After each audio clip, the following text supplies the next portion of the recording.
প্রতিশোধ প্রতিশোধ আমি নেবই। আপনারাই বলুন না, আপনারা হলে কি করতেন? কেউ যদি আপনার পরিবারের সম্পর্কে খারাপ কথা বলে, অপমান করে, তাহলে আপনারা কি করতেন? আমিও তাই করছি। ঋণ শোধ করতে হবে।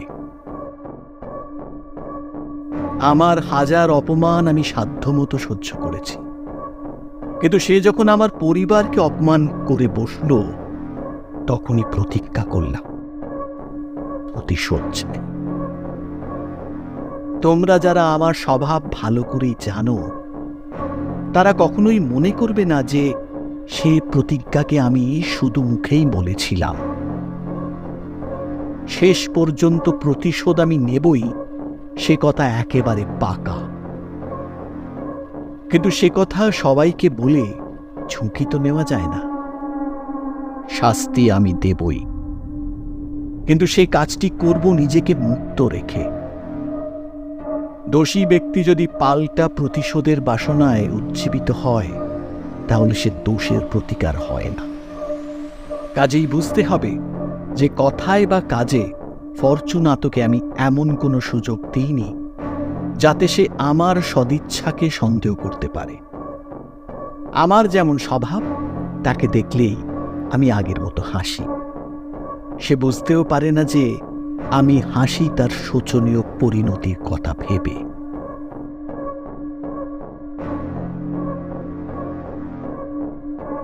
বিবিও অডিও স্টোরি চ্যানেলের পক্ষ থেকে আজ আপনারা শুনবেন এডগার অ্যালান পোয়ের কলমে দ্য কাস্ক অফ অ্যামন্টিল্যাডো।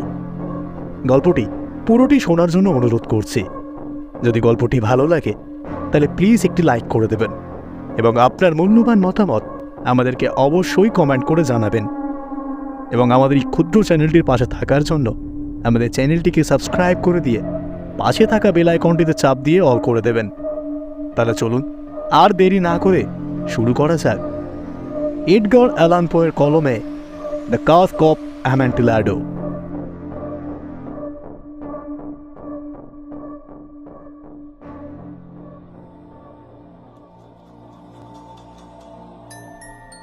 ফরচুনাতো আমার বন্ধু। অন্য সব ব্যাপারে সে শ্রদ্ধেয়, কিন্তু একটা ব্যাপারে সে বড় ভুল করে ফেলেছে। এই ফরচুনাতোর একটা বড় গুণ ছিল, আর হয়তো এটাই ছিল তার সব থেকে বড় দুর্বলতা। সুরার ভালো মন্দ বিচারের নৈপুণ্য নিয়ে সে খুব গর্ব করত। ফরচুনাতো সত্যি তার স্বদেশবাসীদের থেকে বহু গুণে এগিয়ে ছিল মদের স্বাদের ব্যাপার। কোন মদের কেমন স্বাদ, কোনটা খেলে কি হয়, সব এই ব্যাপারে আমার কোনো দ্বিমত নেই। মদের ব্যাপারে আমিও একজন বিশেষজ্ঞ।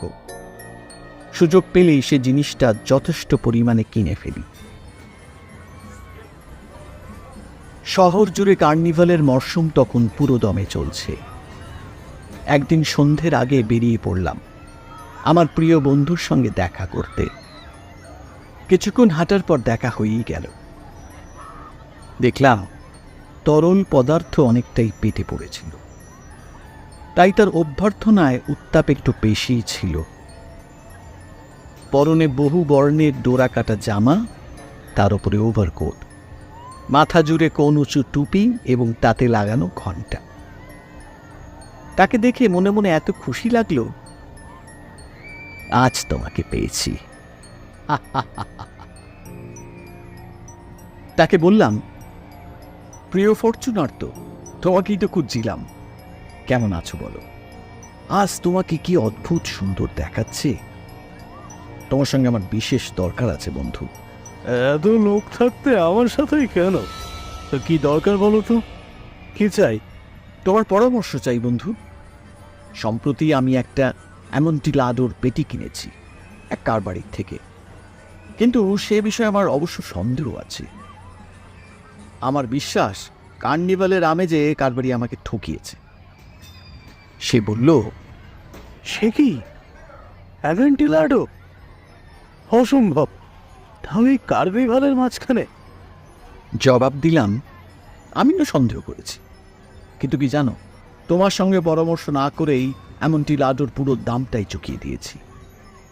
তোমারও দেখা পাচ্ছিলাম না, আবার এই ভালো জিনিসটা হাতছাড়া করতেও ভয় পেয়েছিলাম। অ্যামেন্টিলাডো? দেখো, আমার যথেষ্ট সন্দেহ আছে। অ্যামেন্টিলাডো? সেই জন্যই তো তোমাকে খুঁজছিলাম, কিন্তু তুমি তো ব্যস্ত আছো। না, আমি বরং লুলচেসির কাছে যাই। এইসব ব্যাপারে তোমার মতো অতটা পারফেক্ট না হলেও তারও মদের ব্যাপারে জ্ঞান কম নেই। তাকেই বলে দেখি। লুচেসি?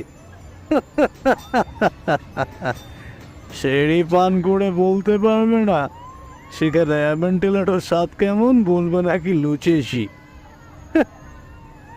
কিন্তু সবাই তো বলে যে তার রুচি নাকি তোমারই সমগোত্রীয়। এইসো, চলা যাক। কোথায়? তোমার ওয়ার্ল্ডে, ওইখানে তো আছে অ্যামেন্টিলাডো। সে আছে, কিন্তু না বন্ধু, তোমার ভালো মানুষের সুযোগ আমি নেব না। তোমার তো কারোর সঙ্গে দেখা করার কথা আছে নিশ্চয়ই। আমি বড় ওই লুচেসির কাছেই যাই। কারোর সঙ্গে আমার দেখা করার নেই, চলো। না বন্ধু, না, দেখা করার কথা হচ্ছে না, কিন্তু দেখতেই তো পাচ্ছি তোমার খুব সর্দি লেগেছে। ভূগর্ভ কুঠুরি অত্যন্ত স্যাঁতস্যাঁতে হয়, সোরার পর্দা পড়ে যায় দেওয়ালের গায়ে। তবুও চলো, সর্দি অতি তুচ্ছ ব্যাপার। অ্যামেন্টিলাডো তোমাকে ঠকিয়েছে, হ্যাঁ লুচেসি সে তো সিরি আর অ্যামেন্টিলাডো তফাতই বোঝে না। বলতে বলতেই ফরচুনাতো আমার হাতটা চেপে ধর। কালো রেশমের মুখোশ পরে একটা খাটো আলখাল্লা গায়ে জড়িয়ে তাকে নিয়ে আমার বাড়িতে হাজির হলাম। বাড়িতে চাকর বাকর কেউ ছিল না, তারা সুযোগ বুঝে ফুর্তি করতে বেরিয়েছে। তাদের বলে গেছিলাম আমি সকালের আগে ফিরব না। পরিষ্কার হুকুম দিয়ে গেছিলাম তারা যেন বাড়ি থেকে না বের হয়। জানতাম আমি বেরিয়ে যাওয়ার পরে এই হুকুমই তাদেরও হাওয়া হয়ে যাওয়ার পক্ষে যথেষ্ট। দুটো মশাল তুলে নিয়ে সেগুলো জ্বালান। একটা ফরচুনাতোকে দিলাম, তারপর তাকে নিয়ে কয়েকটা ঘর পার হয়ে ভূগর্ভ কুঠুরির খিলানের নিচে ঠুকলাম।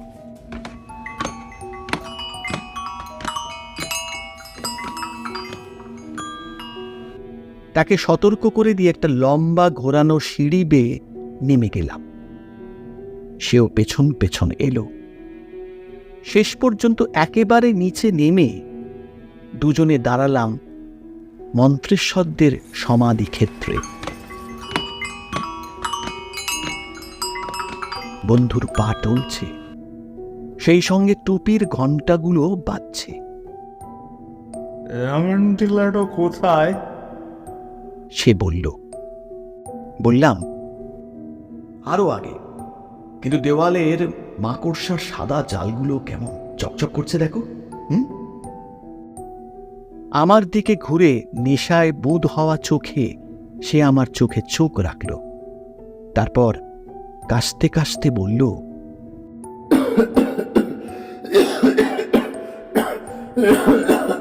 অ্যামেন্টিলাডো কোথায়? আমি এড়িয়ে গেলাম। তোমার কাশিটা কবে থেকে হয়েছে?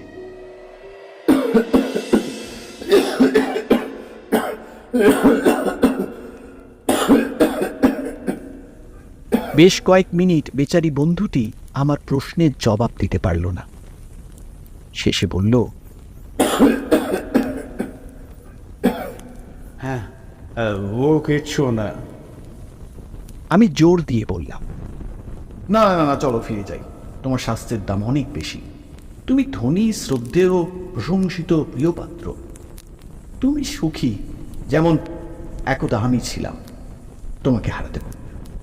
আমার কথা ছেড়ে দাও, তুমি ফিরে চলো বন্ধু। অসুস্থ হয়ে পড়বে, সেজন্য আমি দায়ী হতে পারি না। তাছাড়াও এই লুচেসি রয়েছে। সে বলে উঠল, আরে খুব হয়েছে, হে রাশি অতি তুচ্ছ ব্যাপার, এতে আমি মরবো না। তুই একটু কাশলে আমার মরণ হবে না, বুঝলে? জবাবে বললাম, ঠিক কথা, কিন্তু সত্যি বলতে কি তোমাকে অকারণে ভয় দেখাবার ইচ্ছে আমার ছিল না, কিন্তু সব রকম সতর্কতা তোমার নেওয়া দরকার। ওই মেডক সুরা এক চুমুক খেলেই আমরা ঠান্ডার হাত থেকে কিন্তু রেহাই পাব। এই সময় ঢিবির উপরকার লম্বা এক সারি বোতলের ভেতর থেকে একটা বোতল টেনে বের করে আমি তার গলাটা ভেঙে ফেললাম। মদটা তার দিকে এগিয়ে দিয়ে বললাম, খাও। মুখটা বেঁকিয়ে এসে বোতলটাকে ঠোঁটে ছোঁয়ালো। একটু থেমে অন্তরঙ্গভাবে সে আমার দিকে মাথাটা দুলিয়ে দিল। ঘণ্টাগুলি টুং টাং করে বেজে উঠল। সে বলল, Cheers! আমি পান করছি তাদের উদ্দেশ্যে যারা আমাদের চারপাশে কবরে শুয়ে বিশ্রাম করছে। আর আমি পান করছি তোমার দীর্ঘ জীবন কামনা করে। সে আবার আমার হাত ধরল। দুজনে এগিয়ে চললাম। সে বলল, এই ভূগর্ভ কুঠুরিগুলো বড় বেশি বিস্তৃত। আমি বললাম, মন্ত্রেশ্বরাও ছিল খুব বড়, আর পরিবারও ছিল অগুন্তি। এই এই এই এই এই বন্ধ করো তোমার এই ভাষণ, বন্ধ করো। এসব শোনার জন্য না আমি এখানে আসিনি। একটা তুচ্ছ পরিবার। তোমাদের কি কোনো শিল্পর আছে? আছে ফরচুনাত। নীল মাঠে একটা মস্ত বড় মানুষের পা। সে পায়ের চাপে গুড়িয়ে গেল একটা সাপ। তার ফনাটা চ্যাপ্টা হয়ে গেল তার গোড়ালির নিচে। নীতিবাক্যটা কি? কেউ মন্ত্রেশু পরিবারকে অপমান করে পার পাবে না, তাকে আমরা পিষে ফেলি। ভালো। তার দু চোখে মদের ঝিলিক। ঘণ্টা বাজছে। মেডকের নেশায় আমার কল্পনাও উথলে উঠছে। স্তূপীকৃত হাড়ের দেওয়ালের ভেতর দিয়ে ঠাসাঠাসি করে রাখা সুরা পাত্র ও পিপে পার হয়ে আমরা সমাধি ক্ষেত্রের একেবারে ভেতরে ঢুকে পড়লাম।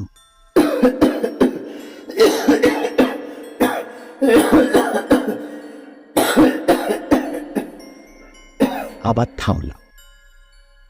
এবার সাহসে ভর করে ফরচুনাতোর হাতটা চেপে ধরলাম বগলের ওপর দিয়ে। বললাম, সোরা দেখতে পাচ্ছ ক্রমেই বাড়ছে, ছুঁয়ে আছে। এখন আমরা আছি নদী খাতে নিচে, পড়ছে হাড়ের ওপর। সময় থাকতে থাকতে ফিরে চাই, চলো বন্ধু। প্রাচীরের গায়ে শ্যাওলার মতন ওপর থেকে ফোঁটা ফোঁটা জল তোমার হাসিটা। সে বলল, আরে ও কিচ্ছু না, এগিয়ে চলো এগিয়ে চলো। কিন্তু তার আগে আর এক চুমুক মেডাক। ডি গ্রাভের একটা সরু মুখ বোতল ভেঙে তার হাতে দিলাম। এক নিঃশ্বাসে বোতলটাকে সে খালি করে ফেলল। তীব্র আলোয় তার চোখ দুটো জ্বলতে লাগল। হেসে উঠে বোতলটাকে এমন অঙ্গভঙ্গি করে ওপরে ছুঁড়ে দিল যে আমি কিছুই বুঝতে পারি। অবাক হয়ে তার দিকে তাকালাম। সেই একই অদ্ভুত অঙ্গভঙ্গি করে সে প্রশ্ন করল, বুঝতে পারলে না? আমি জবাব দিলাম, হ্যাঁ, তাহলে তুমি দলের লোকই নও। কিরকম? তুমি রাজমিস্ত্রি পরিবারের লোক নও। হ্যাঁ হ্যাঁ, আমি বললাম। তুমি অসম্ভব। রাজমিস্ত্রি? আমি রাজমিস্ত্রি। কোন নিদর্শন আছে? আলখাল্লার ভাঁজের ভেতর থেকে একটা কর্নিক বের করে বললাম, এটা আছে। কয়েকবার সরে গিয়ে সে চেঁচিয়ে বলল, যা, তুমি ঠাট্টা করছো। কিন্তু এবার অ্যামান্টিলেটন কাছে যাওয়া যায়। কর্নিকটা আলখাল্লার ভেতরে রেখে হাতটা সে আমার ওপর খুব বেশি করে ভর দিল। বাড়িয়ে দিয়ে বললাম, তাই হোক। এগিয়ে চললাম এমনটিলাডোর সন্ধানে। অনেকগুলো নিচু খিলান পার হয়ে নিচে নামলাম, আরও এগিয়ে আবার নিচে নামলাম। একটা গভীর গুহার মধ্যে ঢুকলাম। সেখানকার বাতাসে একটা দুর্গন্ধ, তাতে মশালের আলোর জোর কমে গেল। গুহার একেবারে শেষ প্রান্তে আর একটা ছোট গুহা, তার দেওয়াল বরাবর নরকঙ্কাল স্তূপীকৃত হয়ে ছাদ পর্যন্ত উঠে গেছে, ঠিক যেরকমটি আছে প্যারিসের বড় সমাধিক্ষেত্রে। গুহার 3 দিক একইভাবে সাজানো। চতুর্থ দেওয়ালের কঙ্কালগুলি নিচে নামিয়ে রাখা হয়েছে, ফলে সেখানে একটা ছোটখাটো ঢিবি গড়ে উঠেছে। কঙ্কালগুলি সরিয়ে ফেলার ফলে সেখানকার দেওয়ালটা ফাঁকা হয়ে যাওয়ায় আরও একটা ছোট গুহা চোখে পড়ল। সেটা 4 ফুট গভীর, 3 ফুট চওড়া ও 6-7 ফুট উঁচু। গুহাটা কোনো বিশেষ উদ্দেশ্যে তৈরি করা হয়েছিল বলে মনে হয় না। হাতের স্বল্প আলোয় মশালটা তুলে ধরে ফরচুনাতো বৃথাই তার ভেতরটা ভালো করে দেখতে চেষ্টা করল। ম্লান আলো গুহার শেষ পর্যন্ত পৌঁছল না। আমি বললাম, এগিয়ে চলো, এখানেই অ্যামেন্টিলাডো আছে, আর ওই লুচেসি। আরে সে তো একটি মহামূর্খ। আমিও তার পেছনে পা ফেললাম। মুহূর্তের মধ্যেই সে কুঠুরিটার শেষ প্রান্তে পৌঁছে গেল, কিন্তু পাথরে পথ আটকে যাওয়ায় বিমূঢ়ের মতো দাঁড়িয়ে পড়ল।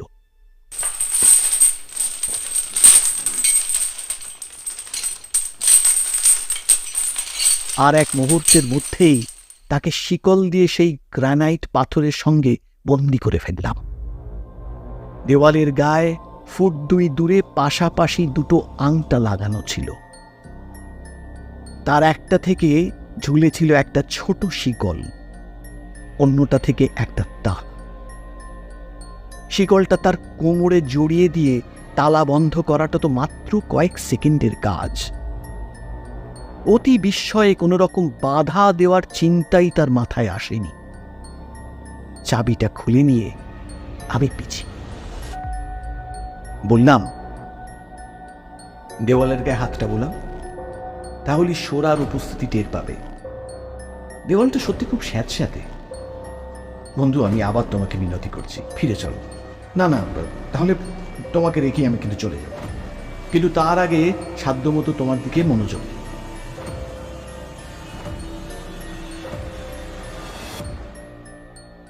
বন্ধুর বিস্ময়ের ঘোর তখনও কাটেনি। চিৎকার করে বলল, অ্যামেন্টিলাডো। আমি বললাম, ঠিক অ্যামেন্টিলাডো। বলতে বলতে আমি হাড়ের স্তূপ সরাবার কাজে লেগে গেলাম। কিছুটা সরাতেই পেয়ে গেলাম কিছু পরিমাণ বাড়ি তৈরির পাথর ও চুনসুরকি। সেই মাল মশলা ও আমার কর্ণিকের সাহায্যে তাড়াতাড়ি একটা দেওয়াল গাঁথতে শুরু করলাম। প্রথম স্তরটা গাঁথা শেষ হতেই লক্ষ্য করলাম ফরচুনাতোর নেশা অনেকটা কেটে গেছে। তার প্রথম নিদর্শন পেলাম কুঠুরির ভেতর থেকে একটা নিচু আর্ত ক্রন্দন কানে আসায়। এ তো কোনো মাতালের কান্না নয়। তারপরই দীর্ঘস্থায়ী এক টানা নিস্তব্ধতা। দ্বিতীয়, তৃতীয় ও চতুর্থ স্তরও গেঁথে ফেল।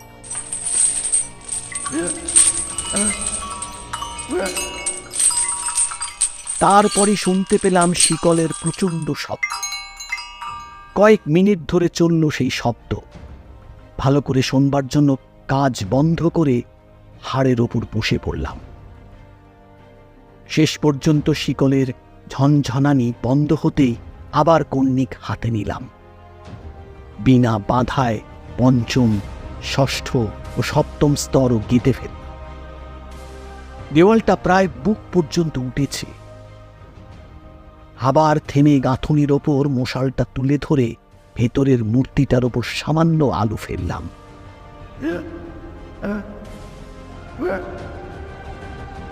শৃঙ্খলাবদ্ধ মূর্তিটির গলা থেকে বেরিয়ে আসা অবিশ্রাম তার আর্ত চিৎকার যেন আমাকে সজোরে পেছনে ঠেলে দিল। অল্পক্ষণের জন্য আমি ইতস্তত করলাম, কাঁপতে লাগলাম। তরবারি কোষমুক্ত করে কুঠুরিটার ভেতরে হাতড়াতে লাগলাম। মুহূর্তের চিন্তা আমাকে নিশ্চিত করে দিল। সমাধিগুলোর ওপর হাত বুলিয়ে সন্তুষ্ট বোধ করলাম। দেওয়ালের দিকে এগিয়ে গেলাম। যে আর্তনাদ ভেসে আসছিল তার জবাব দিতে শুরু করলাম। তার কথার প্রতিধ্বনি করলাম, নতুন কথা বললাম, গলার স্বরকে আরো উঁচুতে তুললাম, জোরদার করলাম, তার গলাকে ছাপিয়ে গেলাম। ফলে এক সময় তার কণ্ঠস্বর থেমে গেল। মাঝরাত হল, আমার কাজ শেষ হয়ে এল। একাদশ শেষ স্তরের কিছুটা গাঁথা হয়। অষ্টম, নবম ও দশম স্তর গাঁথা শেষ হয়ে গেল। আর মাত্র একটা পাথর বসিয়ে পলস্তরা লাগানো বাকি। অনেক চেষ্টায় সেটাকে আংশিকভাবে জায়গা মতো বসিয়ে দিলাম। এবার কুলুঙ্গির ভেতর থেকে ভেসে এলো একটা চাপা হাসি। আমার মাথার চুল খাড়া হয়ে উঠল। তারপরে শুনলাম একটা বিষণ্ণ স্বর। বুঝতে বেশ কষ্ট হলো যে সেটা মহান ফরচুনাতোর কণ্ঠস্বর। সে স্বর বলতে লাগলো,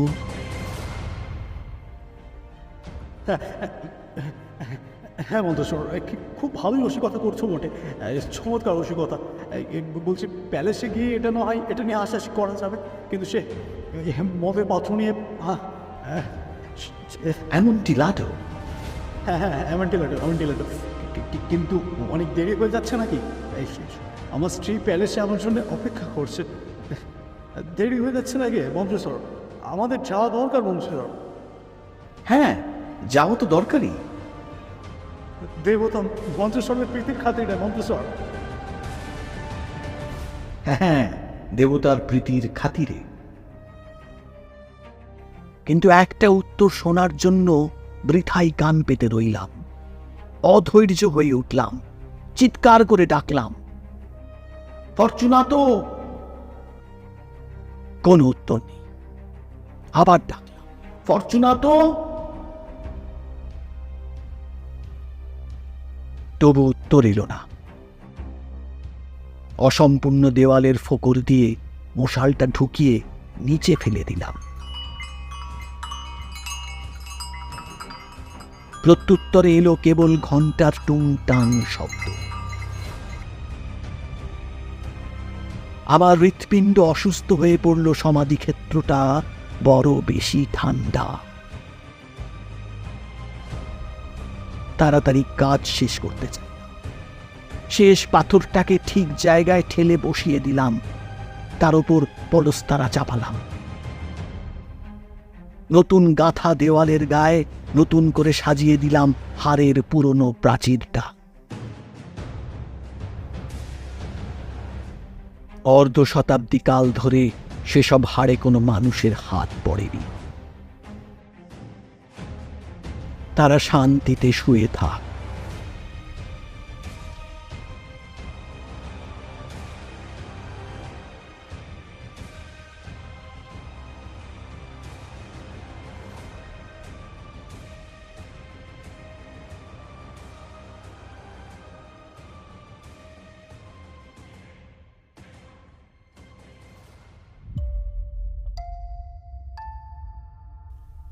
শুনছিলেন এডগার অ্যালান পোয়ের কলমে দ্য কাস্ক অফ অ্যামেন্টিলাডো। আজ গল্প পাঠ এবং মন্ত্রস্বরের ভূমিকায় রাজ, গল্পের সূত্রধর এবং ফরচুনাতোর ভূমিকায় আমি সুমন। এছাড়াও সাউন্ড এডিটিং এবং থাম্বনেল ডিজাইনিংয়ে আমি সুমন। গল্পটি কেমন লাগলো তা অবশ্যই আমাদেরকে কমেন্ট করে জানাবেন। যদি গল্পটি ভালো লাগে তাহলে একটি লাইক করে দেবেন এবং আপনার মূল্যবান মতামত অবশ্যই আমাদেরকে কমেন্ট করে জানাবেন। এবং আমাদের এই ক্ষুদ্র চ্যানেলটির পাশে থাকার জন্য আমাদের চ্যানেলটিকে সাবস্ক্রাইব করে দিয়ে পাশে থাকা বেল আইকনটিতে চাপ দিয়ে অন করে দেবেন। ফিরে আসবো আগামী সপ্তাহে আরও রোমাঞ্চকর একটি গল্প নিয়ে। ধন্যবাদ, ভালো থাকবেন।